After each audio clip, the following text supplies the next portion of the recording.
Hey y'all, we're back again for another wonderful Wednesday night, and tonight will not disappoint. Soul Spotlight again. Got mother-daughterish in the house. I'm going to tell you all about that in a minute. Live on the Soul Spotlight. Let's go. I'm a filmmaker. I've worked in film, video, and television for over 30 years. I took a little break, but now I'm back.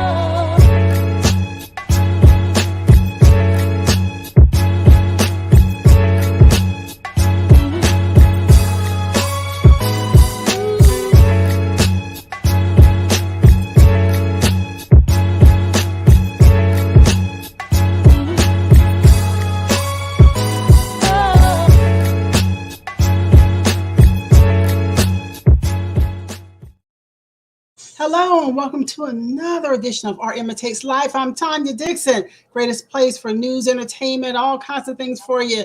Tonight, like I said, it's the Soul Spotlight. We will not disappoint you again. I love having people on, talent on and different businesses and entities that can tell us a lot about what they're doing out there, a lot of things in the world, a lot of helpful information for you. So stay tuned as we have Miss Dawn Fobbs and her daughter, Aungelique Roberts, will be here, mother-daughterish is their entity. And they're going to tell you all about it in just a little bit. For right now, we're going to get a word for the sponsor. Get my words together now. Let me calm it down. It's just Wednesday. I got 2 more days to go and 2 more shows. Tell you about that at the end of the show. So here, let's go. Art Imitates Life with Tanya Dixon is being sponsored by Candyland Global, bringing your multimedia dreams to life.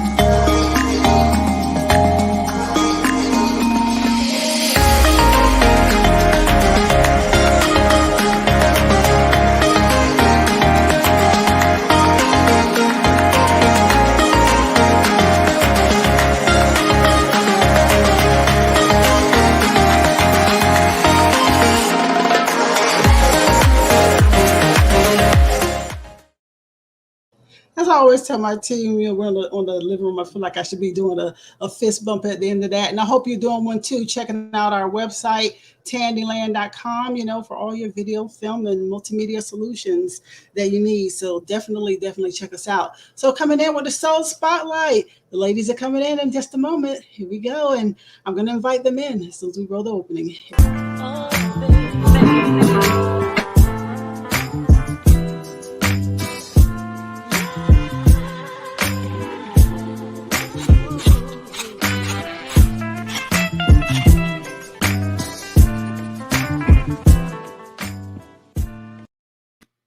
And we are here. Let me go ahead and bring the ladies, unmute yourselves and come on in the house here.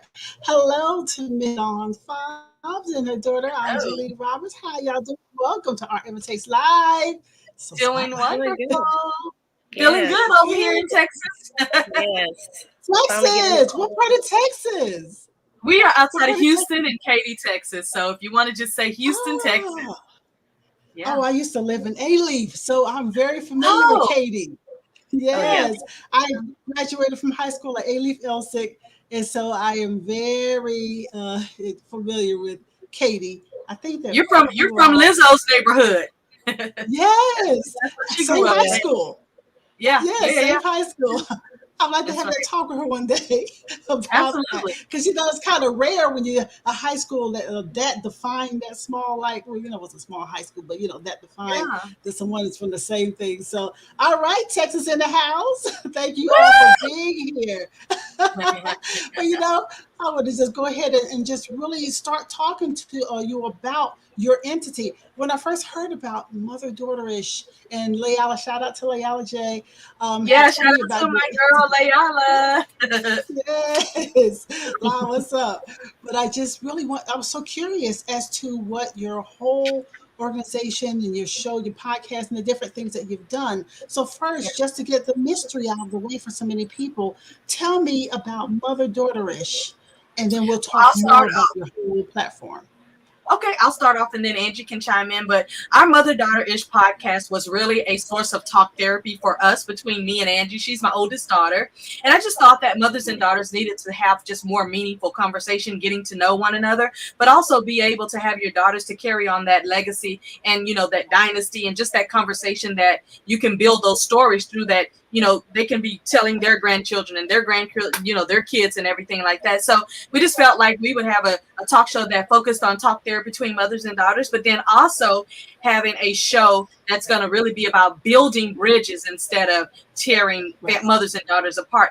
And the reason we titled it Mother-Daughter-ish is because I used to say to her, there's just always something going on with women. We just always got something going on. So we titled it Mother-Daughter-ish because there's just always some ish going on. Yes. You get it? You get it? Yeah, so exactly. And sometimes in our family, we do that a lot in our families too. So I totally. Yeah, so it's really, really focused as a whole on just women. It's really focused on women and teaching us how to have better communication instead of, having that bickering that kind of, people feel like is okay because of all the reality shows and all that. But I don't think it's okay. I think that we should have more meaningful conversations. Right. Yeah. Exactly. Right. And I'll tell you honestly, as I was thinking about this show today, I was happening to just as a little bit sidebar. I was watching Paternity Court. And I was looking at all that goes on. I'm like, look at how much we air ourselves out there. And there's a lot of negative things that we do put out there. And so I'm really happy to see when people come together and they decide to do something such as you are. Exactly. So tell me. Okay. All right. Aungelique, you wanted to add a little bit to that before I start getting into more questions on the whole, just the whole concept? I definitely wanted to be a voice and an advocate for people my age or around my age that are either trying to repair a relationship or don't know how to go about it, or might need advice or some steps to get to that milestone. And even the ones that do have good relationships with their mothers, like what they can spread or what they can offer as far as advice. Because I have friends myself that are trying to repair a relationship with their mother, but they don't know how to go about it. Right. So, okay. I can understand that wholeheartedly. And there is no book that gives us the exact formula for doing so, but just opening up that dialogue and then you all providing a platform for people to help them open up that dialogue is really wonderful. I love that. And we decided in the beginning that we wanted to build a community starting off with over 1 million women. So once we get to that 1 million women, then we'll make a new goal. But our goal is to bring along 1 million positive mother-daughter communications and 1 million people on a platform that we can learn from one another. We can talk to one another and be a resource to find out, hey, this is going on with me and my daughter. How would you, suggest that we, repair it, or being able to be a resource to show women how to be more sustainable. Because 5 years ago I heard, Tanya, that the future is female. Well, guess what? This is already now the future, because that was 5 years ago when I was told that. So if we don't have proper communications and we're the future, we're gonna have a terrible future. So the women need to come together and do what we need to do to make this thing happen, because we know we're equipped to run the world. So hey. Right. Yes, because we are in the age of Aquarius. I believe it came in. Was it earlier this year, early last year? Something like it looks mixed in my head, but we are in the age of Aquarius now. And this is the time. The female energy is what is alive now. So this is a perfect time for you to have that kind of platform. That 5 years ago, though. And I just sat and thought about it. And I said, well, if the women are the female and if the future is female, we got to have our stuff together, because we can run this thing, but we got to have our stuff together before we try to help everybody else. We got to help ourselves. So we decided to do something that was on the line of talk therapy so that we could have even a better communications, because it's not always roses. We don't agree on anything, but we can still talk about it though. And nobody's feeling it. Yeah. Right. Well, before I go in to talk about the behind the scenes and how we got here to your podcast, and we're going to definitely talk about the different things that you've done business wise and everything. Yes. But how do you handle some of these situations? Like, for instance, when you have a mother and a daughter that is estranged and they have no idea as to how to connect again. If you could just share with our audience maybe a couple of tips, and we'll kind of go through it as we go through the podcast here, a little more information. But there's somebody who might be watching right now who is estranged with a mother and may not exactly know. They're both stuck in their own, sides of things, what advice would you give? Well, I'm going to tell you one thing, and then I'll let Angie share. And I'm going to give you a real life example. I went to go get some laser hair removal, and I was in there with the girl, and we're just talking about everything. And she was asking me, what do you do? And I said, I didn't tell her everything that I do, but I just mentioned I have a podcast with my daughter, and it's called Mother Daughter. And she hurried up and found the show, and she was like, oh, this is so cool. I said, and I just asked, just honestly, I said, when was the last time you spoke with your mom? Or no, I said, how's the relationship between you and your mom? She started crying. Wow. And I said, oh, I'm sorry if I asked that question. She said, no. She said, it's just I haven't spoken to my mom in 3 years because some things that I did as a teenager, she's still holding over my head as an adult. And she's probably like 25, 24 years old. She said she's still holding up. She said, and I'll be honest, I was a terrible kid. I was the kid that was sneaking out the window. I was the one that was still in the car. She said, I was the one that was trying to do weed. She said, I was trying to do it all. She said, but my mother still holds that over my head. I said, well, guess what? How about you just pick up the phone today and call and say, hey, Mom, I just want to see how you were doing. I don't want anything. I don't need anything. I just want to see how you're doing. I said, and if you just make the effort to just be the bigger person, and I don't mean the better person, I just mean the bigger person, and you just call her, and she just cried. She said, oh my God, I'm so sorry. I didn't mean to do all this. I said, you have nothing to apologize for. I said, more people like yourself are having issues with having conversations with their mother. I said, because we're all women. So we're using all that energy and all those hormones and all of those things that we don't know to try to do it's just a whole lot going on. And then we're not remembering that we're different types of people. Even though I birthed you, you're still a different human from me. I can do everything I want to do to raise you the way I want, but you're still going to decide to do what you want to do. So I left there. I gave her a hug, of course, because she was like so upset. I gave her a hug, and she said, I'm going to call my mom today. And I was like, okay. So I can't wait until I go back again in a couple of months to just ask, did you call your mom? It can be as simple.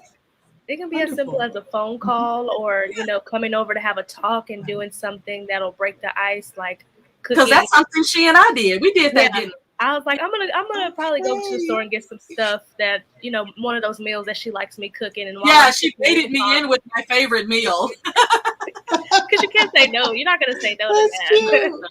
I would, find something to break the ice. It doesn't have to. It can be a meal. It can be a movie. It can be something that y'all bonded over, or something like that. And kind of, while I was cooking, I brought up some things that might have hurt my feelings or made me feel a certain way.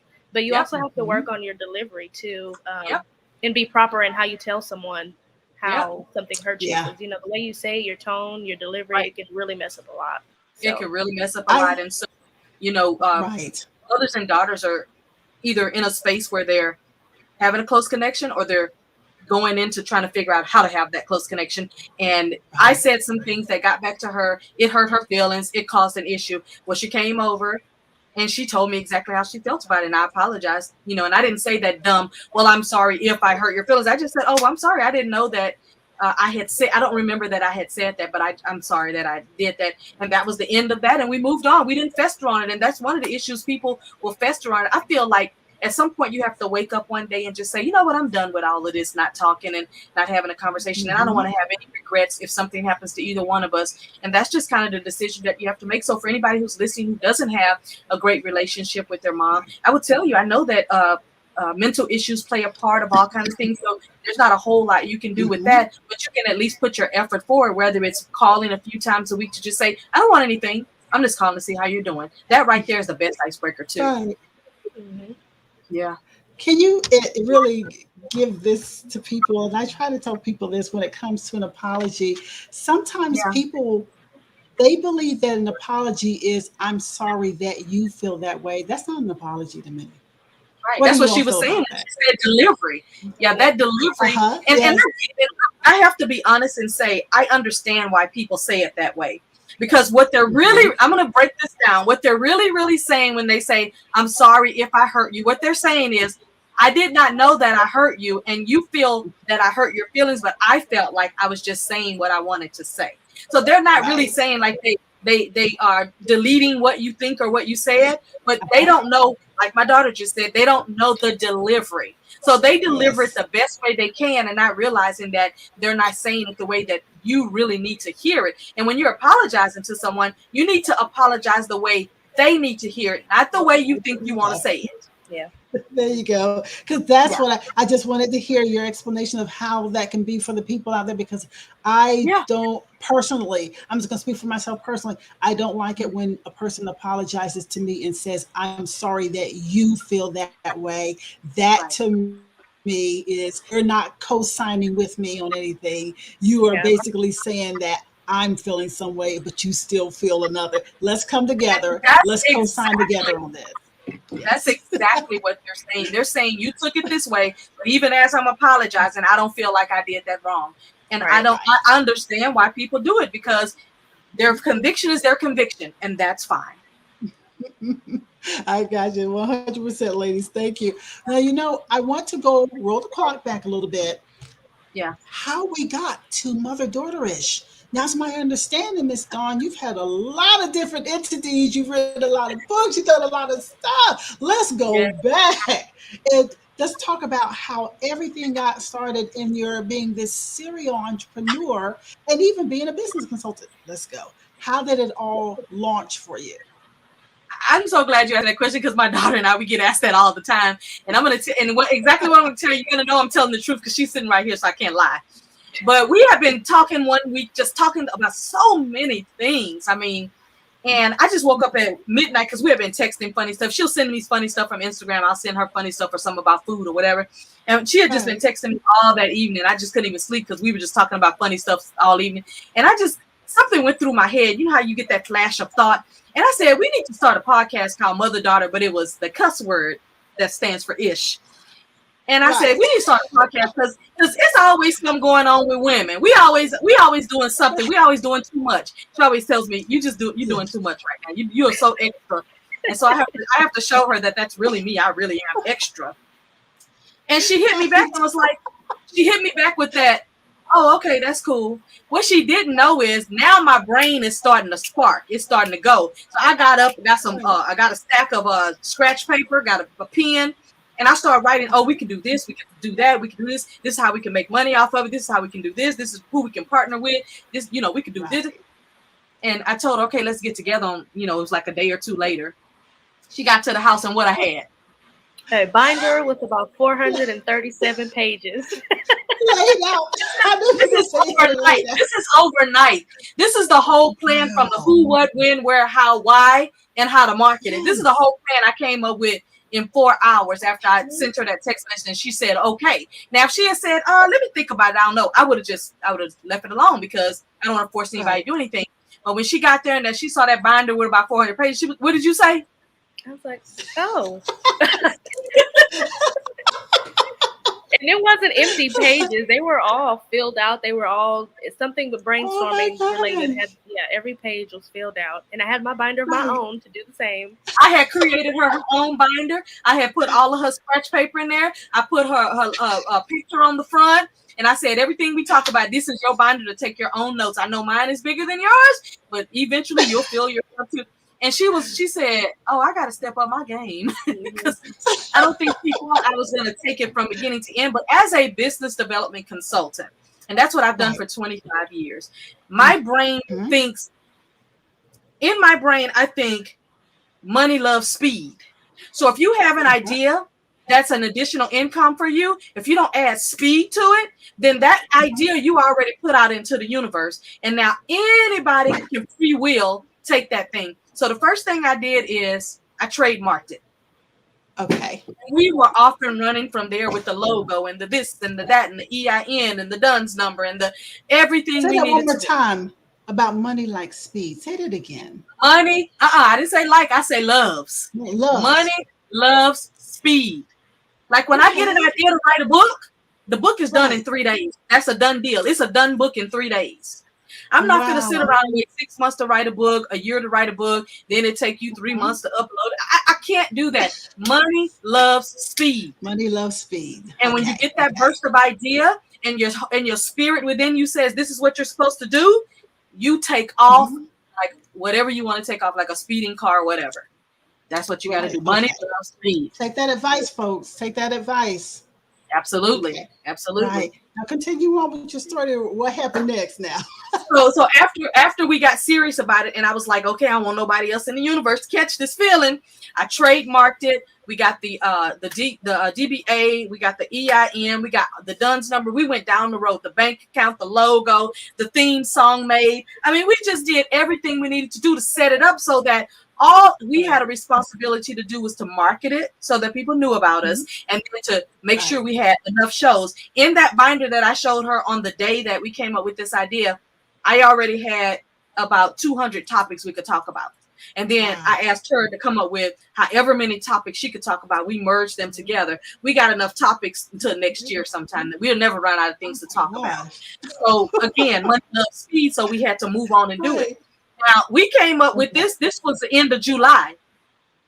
We started meeting. Our podcast went live on YouTube and on all the other audio links. Our podcast went live on September 1.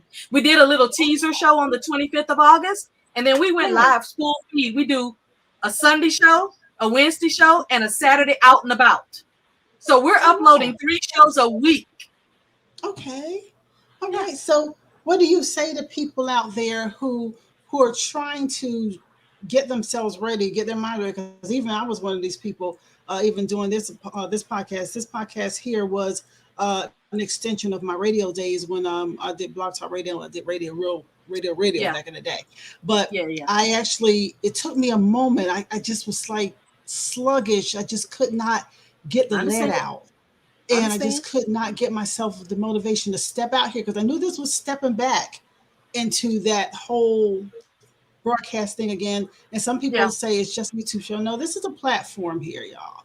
This is a platform that speaks to the whole planet. So what do you say to those people who are just sitting on the edge there and they just can't figure out a way to jump off the porch? Well, I say the first thing is don't try. You're either going to do it or you're not. Don't try. Don't say I'm trying to do a podcast. Just say I'm going to do a podcast, or say I'm thinking about doing a podcast, but I need to get more information on how to do it. But don't say that word, I'm going to try, because try is like saying I'll get to it when I get to it. And if I don't, then I'm not accountable. See, I like being accountable. If I'm going to say I'm going to do something, you holding me accountable because it came out of my mouth and it went to your ear. So if I don't do it, then that means I'm not a person of my word then, right? So I'm accountable to that myself and the things that I say. But I will definitely tell someone who wants to start this type of show that think about the realistic part about it. How many millions of people are registered to be on YouTube, and then put your marketing plan together on how you can reach people to be able to look at you, but then also come up with a long-term solution so that it's not just a podcast. Okay. Think of YouTube as just like any other media, ABC, NBC, well, whoever. If you think in those terms and you stop thinking about a podcast as a hobby and start thinking about it as a business, you can do, and then you can do whatever you want. But here's what I learned that I'm loving. In 2015, 16, and 17, and 18, I had another podcast that I was doing that motivated me to even want to do this one. That podcast was called Stuck on Miss Dawn. And people used to call me that have made it very successful millionaires, billionaires, successful business owners. They would tell me, I would tell them what's stuck on me that makes me who I am. And they would tell me what's stuck on them that makes them who they are and why they are the way they are. With that podcast, it only took me 90 days to get to 20,000 people listening. I wasn't even on YouTube. I was only on iTunes and all the other platforms over there. That podcast was a lot of fun. What I noticed about that podcast is that because I went full force with it, I had just let my I was doing a TV show, a television business talk show, and I was tired of getting made up and frou-frou. Can't do it. So I said, I'd rather be on a platform where I'm in control of how I want to look while I'm giving my information. But I would tell people to treat it like if you treat it like a business, you'll be more successful than thinking about, okay, so I have this 9-to-5 job and I just do this podcast every other Wednesday or one Wednesday out of the month. That's not speed to me at all. That's turtle. So I would say treat it like a business. You know, when we started our podcast, we treated it like a business. We got all of the business documents in place as if it's a business. We trademarked it. That's not a cheap thing to do. You know, it takes a long time to do that paperwork, especially if you don't really know how to do it, or it'll take you at least 6 hours if you do know how to do it. Because I'm a business development consultant, I know how to do all kind of documents. I can help people get their 501c3s. I can help them trademark their company. I can do business proposals for grants for them. I can do contracts where they can partner with other entities, government or business or small business. So because I have that knowledge, it's kind of like my daughter and I bounce off each other. I'm the business mind, and I'll come up with all the ideas, and then she is just gracious enough to help me to make them happen. Like if I say, okay, remember, Angie, I gave you this list, and there were over 120 something ways we could have our podcast on audio, like, iTunes, Spotify, all that stuff. And I said, hey, register, we're registered on our Podbean hosting company. That's great. They go out to multiple people. And I said, but these platforms, we need to go in and register our RSS feed so then they can get it too. She took it and did it. Like, there's a lot of things that's good about having someone that can help you with a podcast, because there's things behind the scenes and then there's the things in front of the scenes. I got you covered on all the business ideas of how to make it grow and how to earn money. And I got you covered on the ideas. I got you covered on making sure we got enough things to do. But having help with all of that makes a big difference, because the first time I was doing it all by myself. Show development, schedule development, setting up the interviews. Layala was actually my manager helping me with that. And she was absolutely fabulous with me giving her my wish list of the people I wanted to interview and her being the conduit that made it happen. So she was absolutely fabulous on that. And I'm so thankful that I had her to do that for me. And when we start doing interviews here, I'm pretty sure she'll be able to help me with that as well, because I've got a very nice wish list of people that we want to interview on our list, mother and daughter influencers, mother and daughter celebrities, mother and daughters that have a story to tell, even people who their mother is no longer alive. We want to know what it is that you've learned from your mom that makes you who you are today. Yeah. That's really good information, because even as a person that I came out of broadcast TV too. Yeah. And there was the side of it that really tore my nerves a lot, was dealing with sponsors and money and all that kind of stuff, because I'm more of a director than I am a producer. I hate producing, but I've had to do it a lot more, here we lately. Have a list of 2,000 sponsors in this binder that sponsor podcasts. Yeah, that's my list right there. Right. And I'll play with the binders in the cover pages. Binder queen. And you see what that cover says? The goal is to create a community of 1 million women. That's the goal. Oh, that's right. These are over 2,000. That's a wonderful thing. Yep. Because when it comes to podcasts, and I've had this conversation even with Layala about how it is broadcast television, I felt like my viewers were built in, because we would get millions of viewers because it was broadcast television, and then switching to a podcast can be very difficult. It's because you got to build it from scratch. You got to build it from scratch.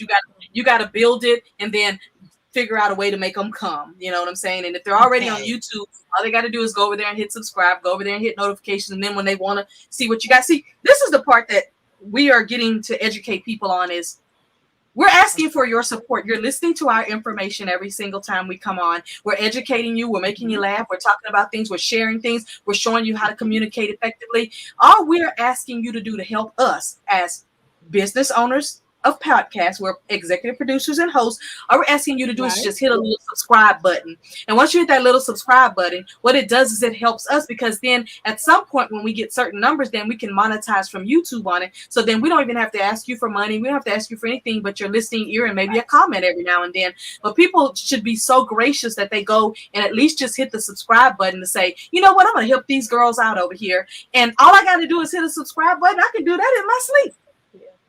Right.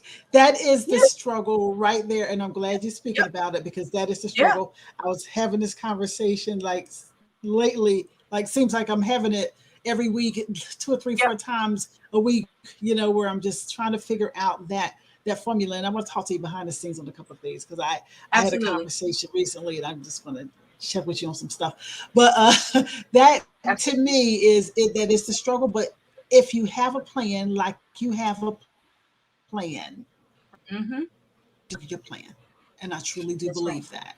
Now, Miss Dawn, you have written a lot of books, so tell us about, you have done that as well, because it seems like when you get an idea, you 0 to 60, boom. So tell me about the books, and I understand it's been a lot of them, and how you turn this out so quickly. It's just the way my mind. It's just the way my mind works. And for the last 20 years, the first time I ever heard somebody say this, and by the way, the person that I heard say this was Joe Vitale. He's from Texas as well. But Joe Vitale has been thought of as a marketing genius. And I was on a call with him, and I've met him face to face and everything. But from the minute I heard him say money, love, speed, I was done. You could just take me to a whole nother galaxy, because I was done when he said that, because I thought about the things at that time that I'd been procrastinating on, and I had to forget that whole thing. Like, you either going to do it or you're not going to do it. And if you're not going to do it, shut up. Like, shut up. Don't even tell nobody. Exactly. All you do is give your ideas away for free to other people, right? Right. So what happened is in 2008, I wanted to write a book, and I kept procrastinating from like 2006. And I was in this workshop in Austin, Texas, actually Dripping Springs, Texas, at a place called Wizard Academy. And it's just for the top of the top entrepreneurs that really just are in a whole nother world as far as thinking. And I was telling the guy who owns the place, his name is Roy H. Williams. And I was telling him, I said, you know what? And he looked at me just so honestly, and he was just listening to me, and it looked like he wanted to shake me and slap me, but he didn't. And I was telling him, I said, you know, I really want to write a book, and I have an idea of what I want to write, and I'm just blabbering on. All he probably was hearing was wah wah wah wah. I said, I really want to write a book, and I really don't have any questions, because I know how to do it, I know where to do it, I know how to get it on Amazon, I know how to promote it and all that. I said, but you know, if you write a book, then you're expected to be an expert. Then once you become that expert, then people, they want something from you. And then I thought, maybe, I'm afraid of success, because being afraid of success means that then you have to be accountable to people. Then you have to owe them something. Like if they want you to come and, do a speaking engagement, then, if you're taking your book, they want you to talk about that. And he said, look, you're either going to write the DAMN book or not. And he said, if you're not, shut up and sit down. Right. And I was cool enough with him for him to say that to me. Right. So I was good when he said that. And I went home after that event that weekend. I started writing on it right then. I went home. I typed it in the computer. By the third day, I was on Amazon saying how to upload a book to Amazon. Because right then it wasn't KDP. It was still Amazon. And when I looked that up, it was a done deal. I got on YouTube and got a little information from there on how to do it. And then I said, I wonder what I can do from there. And I wrote 8 books in 1 year. Wow. And it's been on and popping since then. I just told my daughter today, I said, I think the reason why, there's 2 reasons why I know I've written so many books. One is because I have so much knowledge up here that I need to get it out in paper so that it doesn't haunt me all the time and swirl around and think around and all that. And the other reason I'm writing so many books is because I promised myself when I was in my 20s, and I'm 49 now, but I promised myself that I was going to write 50 books by the time I'm 50. Well, guess what? Really? I've got about 11 months to make that happen.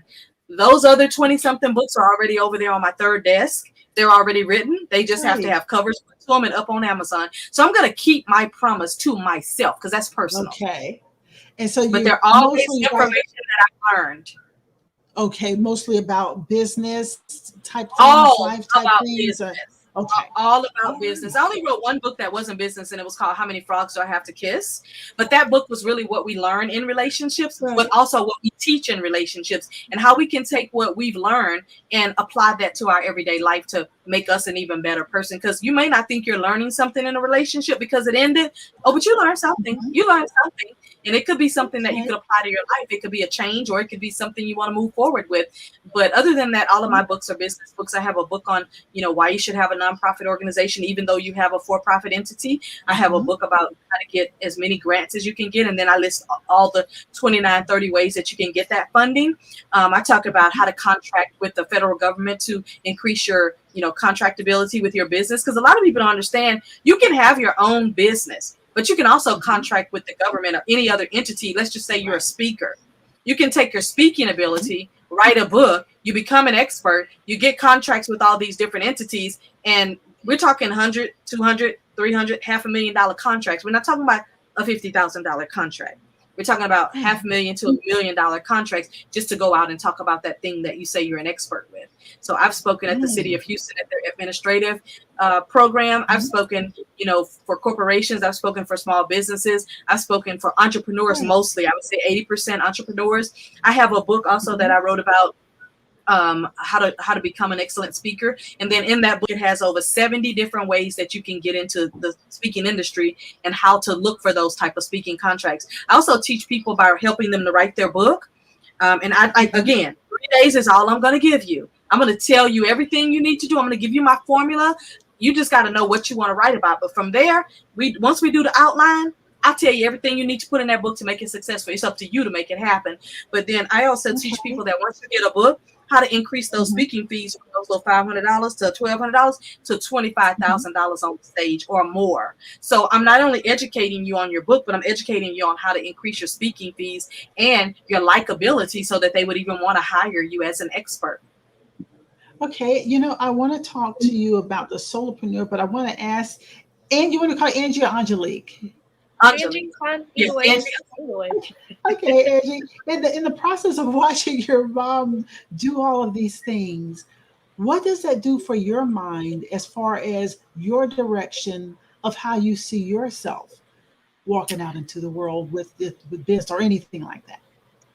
I think a lot of things that I tell people is that I'm really grateful to have a business savvy mom, because even when I talk to my friends about stuff, they're like, "How do you even know that?" And I'm like, well, really, I just be hearing my mom talk about it, or I get the information from her. But I do see myself kind of being like her in business type ways, like when I network outside of this, or when I talk to friends and give them advice about stuff. When I was younger, and I would hear my mom on the phone, whether if it's a business call or like on phone with friends or something, I can hear myself. Like I can see how people probably think that I'm like my mom in that way, like talking like her, or just saying stuff like, I'm the friend that people come to for like knowledge type stuff, and I know that how my mom was too, so I can see I'm in her footsteps a little like that. Yeah. And what Angie's forgetting to tell you is that when she was little, she used to go networking with me, but also when she was little, she worked for me. Angie's worked for me and in my space since she was probably 10 years old. So she's been able to watch everything that I've been able to do as a professional. Yeah. And the customer service skills that I have come from her. So when I did have customer service jobs, like I think it was 2017, I started having call center customer service jobs. They'd be like, you don't seem or sound like you should be working here. Like you should be doing something else, or you sound like a lawyer or something like that. Like, why haven't you done that? I'm like, well, just a wealth of information. Yeah. Okay, based on mom's drive and mom's, whole, I could say, ambition platform, the whole thing. So tell me about the Solopreneur. I have a feeling it's in line with what you already do, but explain to the audience so that they can see themselves as a part of that or not. Well, one thing I tell solopreneurs, and it's because I started as a solopreneur as well, the one thing I can tell people is that you got to get people in your circle. And I'm a little bit harsh, so if I say something that people are not going to like, you just have to understand I'm only talking from my experience because that's what I know. But when I first started my first business in 98, the first thing I knew I had to do was deselect some of the people that were in my circle, because one, they didn't have a vision of even what they were going to be doing in 5 years. They didn't have a vision of, how they could change and how they can, change their surroundings to make them feel like the person of where they were going. Because most people make the mistake of acting like where they are right now instead of acting like where they're going. We don't focus on what's going on right now. We have to be focused on what's in the world instead of what they exactly. Know they can do. I'll tell people that they need to actually change their circle. And if you say that you want to do this, that, and the other thing, and you want to do better, then hang around the folks that can mentor you and help you to get to where you're trying to be. I know for me, my mentors were my books. My mentors were going to my seminars. My mentors were the people that I met that were networking, that were not where I wanted to be, but they were on their journey of where they wanted to be. And I wanted to be on my own particular journey as well. So not only change your circle for the betterment, you can always come back around once you get that thing that you're looking for. You can always come back around and say, hey, how you doing or whatever. But sometimes you have to do what I say, laser focus on what it is that you say you want. Like, are you telling yourself a lie? Or are you talking to yourself with the truth? Or are you just talking out the side of your mouth, like we used to say when I was in middle school? You talking out the side of your mouth or what? So I think that if you focus and you laser focus though on what you want. I know in Napoleon's Hill book, Think and Grow Rich, figuring out your definite purpose. And if you don't know your definite purpose, then nothing else really matters, because you'll just be kind of like dipping your hands in everything, but it'll have no meaning. I love dipping my hands in all kinds of things, but there has to be a meaning for me to be able to do it. I have to have thought it out, wrote it out, figured out how it fits into my everyday life already, not just new stuff that don't make sense for what I'm doing. So those are the things that I tell solo entrepreneur. But, it's really great to be a solo entrepreneur, too, because you get that quiet time to really focus on what you want to do. And then you don't have to shout it out to the world until you actually make something happen. That way, if you don't make anything happen, then guess what? You didn't go out and tell people. which takes you off the hook. Okay. Accountable. Right. But once you do reach your goals or you're close to your goals, then start incorporating some of those other successful people that you can meet through networking. I know a lot of people are not meeting face to face right now, but you have the best resource you can have. You got social media, you got all of these different group platforms, you got all of those things where you can network with people. I mean, I'm on Zoom many times a week, some for my clients that I have to meet with, but then also people that say, hey, I want to get to know you, and let's talk and see how we can maybe collaborate on a program, a book, or something, because I've written five other books that were with other people. It was my idea to write the books, but I said to them, we should collaborate on a book, or they said to me, we should collaborate on a book. And it's always those people who have never written books. They know I can do it in 3 days, so they're saying, oh my God, I can be an author in less than a month. Let me go with her because the book I've been working on for 10 years, it's not going anywhere. So I'll figure out how we can collaborate. And then we set the appointment. I said, okay, we're only taking 3 days, and that's it. I don't have a year to work on a book, not even one of my own. I need you to come on with it. Yeah. I know that's right.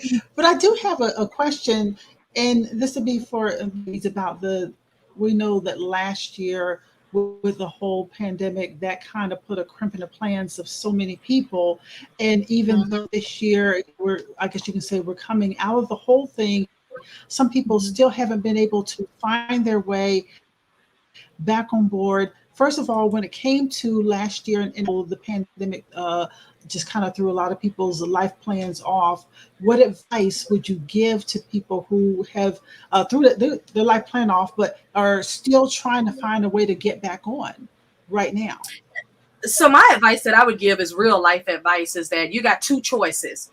You can consider, do you still want to work a 9 to 5 and follow somebody else's dream and help them to build their goal? Or option number 2, you can figure out how to create your own thing. I have people right now that'll call me and say, hey, I want to do this thing. And I'll go, well, what are you already doing right now that you're not really earning money, but you love doing it? And I'll have people tell me, well, I'm braiding hair right now. I'll say, well, what kind of income is that bringing you in? And they'll say, oh, like $8,000 a month. Baby, that's not a hobby. That's a business. You're making more money doing hair than you're making at your job. But because you feel like society says you have to have a 9 to 5 in order to live and make a wage, that's what you do. Turn that hobby into a business that earns you money. Set up all of the things you need to do behind the scenes to make you legitimate. And then you can start your own business and do what you want to do. But I'm a little biased as an entrepreneur. I say if you're in a situation where you're trying to figure out how to come out of a hole and you're trying to build something new, think about what it is that you love to do. And then think about, is it something that you can earn money? And I'll tell you right now, if you are thinking about a job that any robot can replace you by doing, don't do that job. Do something that a robot can't replace you with. A robot cannot replace your emotions. A robot cannot replace, what you're doing with your clients as far as if you're doing their hair, but you're really a nice person and you uplift them while they're in your chair and all that. A robot can't replace emotions. So find a job that, if it's your own company, something that a robot can't replace you to do. That's my advice because that's where I agree. Any advice from you, Angie, before I give you my little stance on things? I would say definitely doing the research and having a blueprint on your dream. Because a lot of people with taking a leap of faith and not doing a 9 to 5 no more is people don't know where to start. And I've been there before. So I was definitely grateful to have that little binder when I came to Mom's house.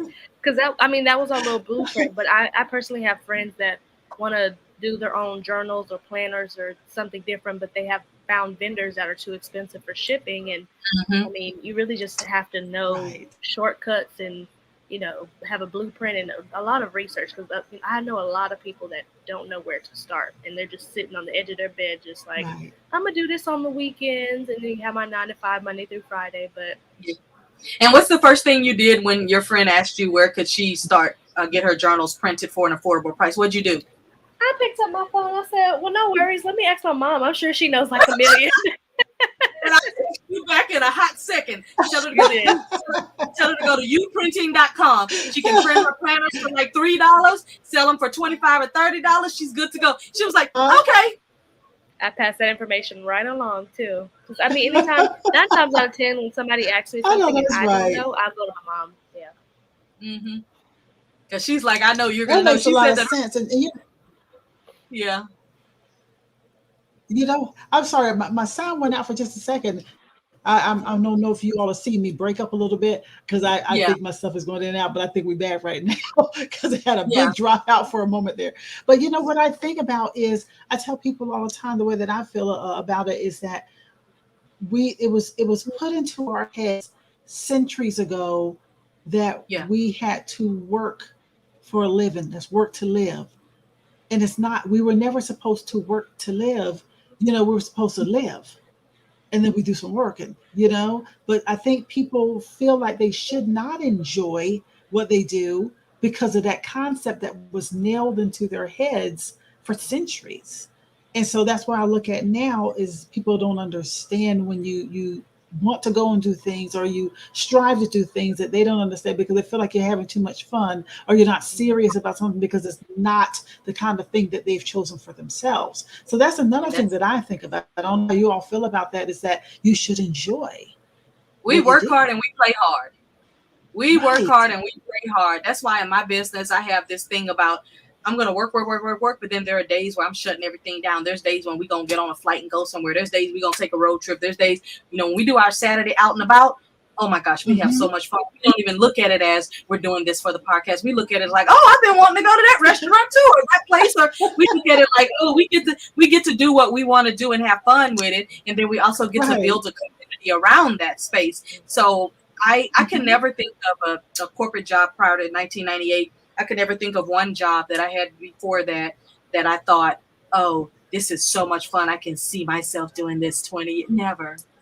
It was always in my brain thinking about what can I do that can create the lifestyle that I want. And I wasn't looking for a job to create a lifestyle. I was looking for a business I could start that could fit into the lifestyle I wanted in the future. Okay. Now I'm at this point where I'm almost 50 now, and I don't have to work as hard as I have ever worked in my 20s and 30s. I don't ever have to work that hard again, ever. My kids are grown. I know that's right. So the question that I have is for people out there who are watching and or hear about you from any way, and they want to find out how to move themselves into a place where they're doing something that makes money that they actually enjoy as a business consultant. How do they get in contact with you? And what kind of things do you do in taking on a new client? Okay, so I'll give you two answers to that. And one of them is let's just say they don't have a budget. Then I would say that they would find somebody that would be willing to mentor them, that would not charge them. If they come to me and they're looking to hire a consultant to get them from A to Z, there is going to be a fee. If they want to reach me, the best way for them to reach me is to just either hit me on the email, dondfobbs@gmail.com. Hit me on social media. I read all of my messages.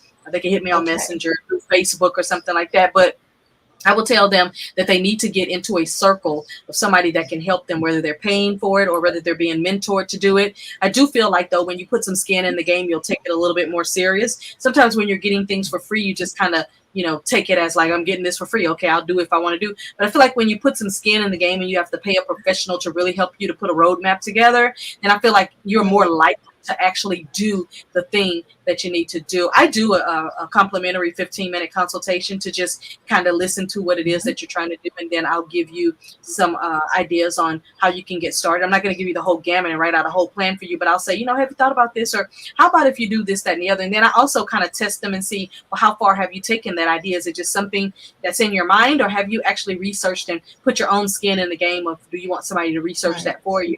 But then you also have people who they know what they want. I have people come to me and they'll say, hey, so-and-so referred me to you. You helped them to do this, that, and the other. You got them grant money. They're now doing so many contracts, making $100,000 a month now. I want to know, can you do that for me? Start off, let me get your 501c3 nonprofit. Then write me some grants. Then help me to get some contracts. Get me on my way so I can leave this 9-to-5 job or whatever. And they're like, that day, what do I need to pay for us to start our first consultation? Those are the people that I know are real. The ones that I know, they just want something for free, and I'm not the one. They'll call me and they'll try to tell me their whole life plan and story. And then I'll say, okay, let's set up for a real consultation. After I maybe give them some ideas on a few things, I'll say, let's set up for a real consultation. And when they don't call back, then I know that they were just there to see if they could gain something for free, which I am not that girl. Right. I'm the one that I'm so secure with what I can offer that I feel like you should have some skin in the game to show me that you're serious, so that I know you're so serious that you're ready to take this information I'm about to really give you. Because I'm not going to give you any fluff. I'm going to tell you A, B, C, D, and on how to do what it is you're trying to do or what you're wanting to do. Right. So in other words, you want only serious people to call you and no one window shopping your time. Right. Yeah, because time is very, very valuable, and I can't get that time back. And if you waste my time, then it's really a disrespect to me. So I don't want people to do that. But I will tell you, my business number is 832-885-2261. Anybody can call me. I don't look at numbers and go, I don't know who that is. I answer my business phone because my clients refer people to me every single day. So for me not to answer my phone. Okay, I'll make sure your information is in the description of the show as well, your social media and your contact information, so that people out there who want to contact you, they will be able to do so. Absolutely. And I'm all age people. I have young girls that call me, young guys that call me, all the way up to people that are 70. My oldest client right now, she's 76 years old. She's writing her life story. She's taking her time with it. Again, she's 76, and somebody else gave her that idea, not me. But she's wanting to start her own podcast, and so I'm going to help her to start her podcast. And so that's what she hired me to do. We already had our consultation. Now she's ready to execute. Now I know you have the Mother Daughter-ish podcast. You have the books that you've written and still writing. Your 50 books by the time you turn 50. You have different already written. Not writing any books right now. The books are already written. They just need to be uploaded. I just want to get them out. I take 3 days and I'm done. Okay, so but after you just want to get them out, 50 books by the time you're 50, and the business consultant clients. So I'm thinking about everything you have going on. So I'm asking now, where is it that you want to go? Have you started really thinking about something else in your long range goal that you see for yourself, and you making a short range plan, or do you just have something sitting out there that at a certain point you feel like you're going to tackle that? Well, no, we've already committed. Angie and I, we've already committed that we are going to take our podcast to the highest level we can take it. We've already been in contact with some of the independent school districts that want us to come in and teach girls communication and how to, really effectively communicate with their moms, but then also with the kids that are at school because of the bullying issues and all that. But we've also decided that we're going to do a documentary, and we're going to tap into, what's going on with different cultures of women and how they raise their daughters and what's some of their traditional things and, things that are going on in their life. So we've got a documentary that we're going to start on in 2022. So all of my efforts are going to be laying with my business consulting and then growing this podcast to the highest height we can get it. Again, our first goal is to reach 1 million women first. That's the first goal. And so we're going to do that through all of the 9 platforms of ways that we've decided that we're going to do it. So we've got a lot of things on the horizon for 2022, and we're just going to go step by step to make those things happen. We've already completed 4 things on our list of things that we wanted to do with the podcast. So we're just kind of moving along, and I'm just marking it out with the red pen going, okay, we said we're going to do that. We did that. We said, and we meet every week to discuss the podcast.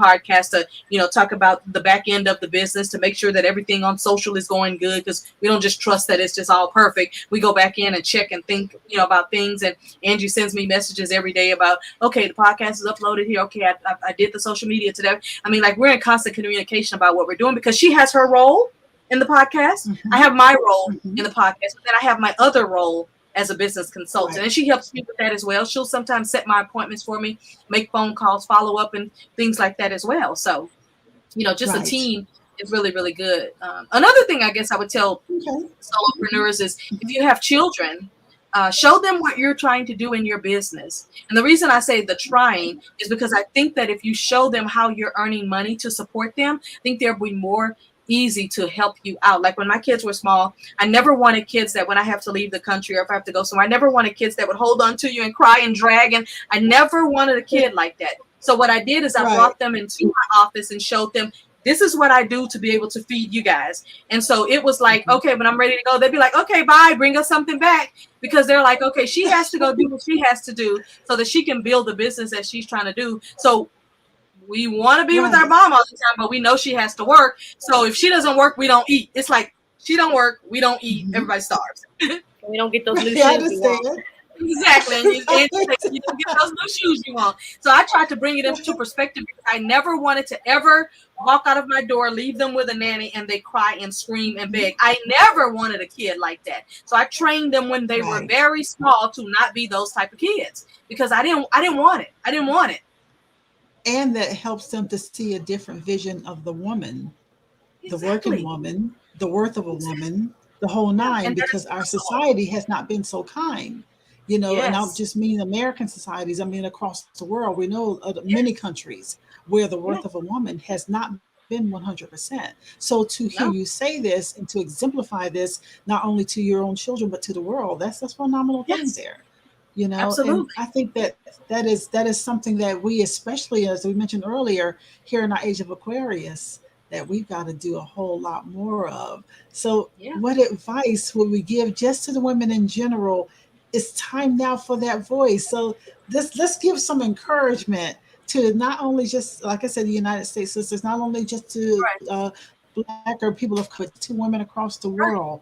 What kind of encouragement would you leave them with right now as to get themselves motivated from within inside to step out and do their purpose? The three things that I'll say is get connected with other women, stay connected with other women so that you can be remembered. That way, when you want to collaborate or partner, you already know you've got somebody over in America, you got somebody over in India, you got somebody. We have a little fun thing that we do on YouTube called Podcast Connections. And what we do in Podcast Connections is we bring women from different genres who are podcasters. And we talk about the podcast industry. We talk about what we're looking forward to with our podcast, what our podcast is all about, how we can, and we ask the question, how can we support you in your podcast? Even if it's go to subscribe, even if it's to tell 5 of your friends to go to subscribe. So that's a little fun thing that we're building over there just to connect with other podcasters to show them how they can maximize on their podcast. So we hope that we can have you on our show one Thursday. We do it every second Thursday. Love that. Every second Thursday of the month. And we've got different nationalities that are, talking with us and telling us, what can we do to support you? And most people just want you to subscribe. That's it. Okay. That's not Right. And that seems like the easiest thing, because I know me, before I started doing, my show, I had my channel for years, but I just never did anything with it. So I was just like, not until really this year, I like drop little stuff out there, but it hurts me not one bit to see different people's channels and their entities and just hit subscribe. I feel like that's not taken away from me. And for some people, they have adopted this mindset that whether it's on YouTube, whether it's on Instagram, whether it's wherever it is, that it takes away from them to hit the button to just follow someone. That is something I just will never get used to. This is what I'm saying. The ones that follow you for a moment and then drop it. Yeah, this is what I'm saying. And that's why we always tell people our podcast is for women by women. And all we want to do is be a source of, a resource to women. And if all you're asking me to do is to just hit that subscribe button, then that's what I'm going to do. Just like, for instance, you sent me the flyer to let people know that you were doing this show tonight. I put it on every platform that we had, because I wanted to make sure that I'm supporting you in what you're doing as a podcaster. So it's just like, I think that if we support it, and that's what's so important about the communication piece that we're doing here. With my daughter and I, with the Mother Daughter Ish podcast, that communication is as simple as educating people as to how you're helping me by hitting the subscribe button. Is that once I get to a certain number, then YouTube will do business with me and monetize my podcast. And then we can earn money from that to be able to do all of these outings that we do, to be able to travel and show you our travel blogging, to be able to talk to you about how to help other women, to get your whole mind to be retrained, to not be inferior of connecting to women, but to actually help a woman. And it's not like I'm saying, when you hit subscribe, send us $100. No. Hit subscribe, turn off YouTube, and just hit subscribe, turn it off, go to bed. That's all I'm asking. Well, I tell you what, I want to make sure that you give people the information of when and where and how the whole specs on Mother-Daughter-ish. And then we're going to go to a break. I'm going to run just my social media, come back, run your social media again, and we're going to end the show. So give the people again the information of how to see Mother-Daughter-ish. Well, you can see Mother Daughter Ish on YouTube at Mother Daughter ISH, and it's not it's not one or two words. It's Mother, then it's Daughter, then it's capital ISH. You can see us there. We've got over 20 videos almost up there for you to be able to see. You can also see us on all the platforms, right, Angie? Which platforms you want them to see us on? Yes, we also have Wow. iHeart Radio, Mother Daughter Ish. They're also, if it's not Mother Daughter Ish, it'll be MDI Podcast, because sometimes they wouldn't let us have the whole name. But MDI Podcast is our Twitter name. Mother Daughter Ish Show is our Facebook page. Right. iHeart Radio. We are Instagram. Yes, Mother Daughter Ish _ is on Instagram, and we definitely make sure that we're communicating with people and just engaging for sure, and staying consistent with our posts. So. All right, and we would like to make sure that and we would actually like to ask you, if you get a chance to go to any of those social media platforms, LinkedIn and all of it, if you could just hit like on there and become a part of our community. But then also go over to YouTube and type in Mother Daughter Ish and just hit subscribe. That would help us to be able to continue to provide so much information, so much opportunity. Think about this: you're getting information from a 25-year veteran in business and business development, but also in personal development. As you can see, I have all these thousands of books over here, but you're getting knowledge from somebody like that. Me. Yeah, behind her as well. She's in a whole nother room. I got over 10,000 books in my house. But also you're getting information from someone who's on a different spectrum from me, because she's 27, I'm almost 50. So we're talking about things in two different types of worlds. So you can tap in to all kinds of things, because some of the things we talk about, I have no idea what she's talking about. Some of the things I'm talking about, she's like, oh, here she goes again. I don't know what she's talking about. So it's really interesting to just hear us have themes and conversations that we talk about with these titles, and we come up with them just as we go. We have a list, and then we go through the list and we go, you know what, right now it's time to talk about that. Yeah. Okay. Well, I tell you what I want to do. I want to make sure, I want you all to hang on the show. I'm going to run my social media in the show. I want to make sure I get all of your social media to put on in the description. And then I'm going to go myself. Follow everything with y'all too. It's important. Yes. Right. So I thank you all for being here, but hold on tight. Let me run my social media and then we're going to end the show. So y'all hang on tight. We hope that you have enjoyed this episode of Art Imitates Live with Tanya Dixon. So be sure to like and subscribe. And also check us out on all of our other social media.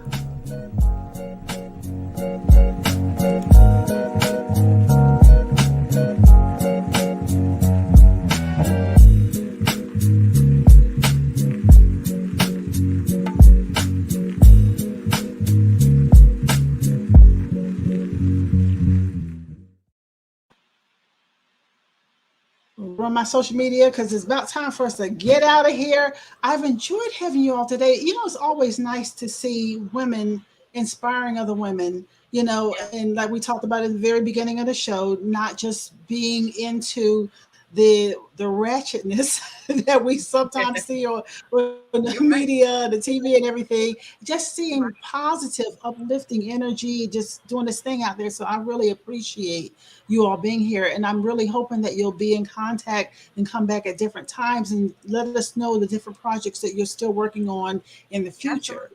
That this is not a one-time thing. We're going to keep on rotating with this whole thing here. So I appreciate so much you all being there, being here. And I appreciate you out there as well for tuning in. And like the ladies were saying just now, make sure that you like and subscribe to this channel here, and make sure you hit the notification bell so that you can always know when we're doing something. We're doing a soul spotlight tonight, but next time around, we might just be doing a living room. So you just be stay tuned for that. Like tomorrow night, I got another soul spotlight. I want to make sure I put the information up real quick. I tell you what, I don't need to put the information. Let me just run this for you. This guy coming on tomorrow night. So here we go.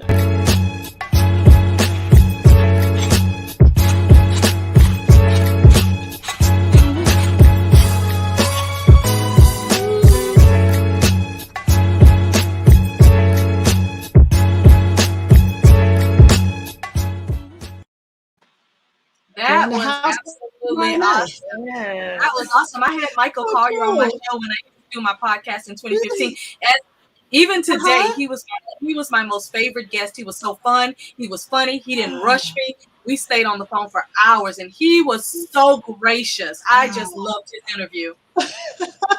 But I am looking forward to it tomorrow night. We're doing a later time. We're doing 10 p.m. And I get a chance to just kind of chill out and talk to him. Like you said, I have a lot of questions and things that I just want to know about his history, his full-fledged history as an actor, comedian, You're going to love all-around this interview. entertainer. You're gonna love his. I'm looking forward to it right now. I promise you. And he let me ask him anything, and I love that. All right, I am so looking forward to that. Gonna have a great time. And then, of course, on Friday night, I got the living room, y'all. So I don't think I have a poster in here tonight for the living room. I really forgot to bring that one in. I'll bring it in tomorrow night. But the living room on Friday night, that's when I bring my forum together. This week's topic, this is part 2. We're doing 20 questions for the lovers.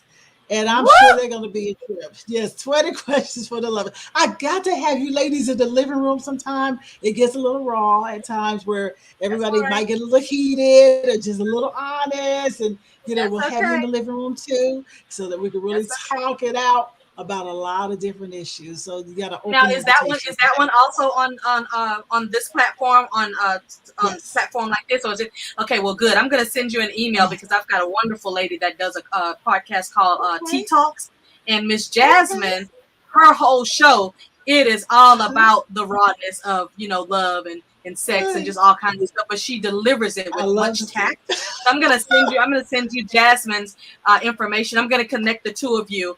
You will love her. If you get a chance to send me your email, I will definitely send her to you. You will love her. She's a sweet girl, wonderful girl. Yeah, and I've been on her show about twice. Follow up with you. Yeah. Angie's been on her show as a commentator twice already. Yeah. Great. I will definitely tune in. On there and everything. Yeah. I'll make sure that like when we hang on here after the show is over, that we get each other's information, because I definitely want all your social media and all so that I can go follow and then put it in the description. So I'm definitely game. I feel like I have a lot to do to move the show along to really where I want it to be, and I will benefit from any nuggets of knowledge that you have or anyone out there who is willing to shine a light, because this is new for me. Like I said, I was broadcast TV for years. This is new. This is a whole different ball game here, and guess what? I'm here for it. Absolutely. I thank you all so much for being here. And people out there, if you want to be a guest on a show or anything like that, I've been seeing one of my emails from and my website is tandyland.com, TANDILAND.com, and you can go to information or Tanya Dixon at Tandyland. But I've been saying Tandyland AIL for my Gmail. No, it's Tandy Girl AIL. We got to make sure we get that so we can go tonight and join all of everything that you have to support you. All the stuff. And I'll do the same for you. I really, really appreciate you all so much. Like I said, the connection is great. The energy is great. And I think that great things are going to happen. So for you out there, again, thank you all for looking and listening the whole nine. And as I always say in parting, good things come to those who believe. Better things come to those who are patient. But the best things come to those who never give up. I'm Tanya Dixon. This is the ladies, the mother and daughter-ish, Miss Dawn Fobbs and Angie Roberts. Thank you all for being here. And you out there have a beautiful week. We will see you next time on Art Imitates Live. See y'all. Thank you.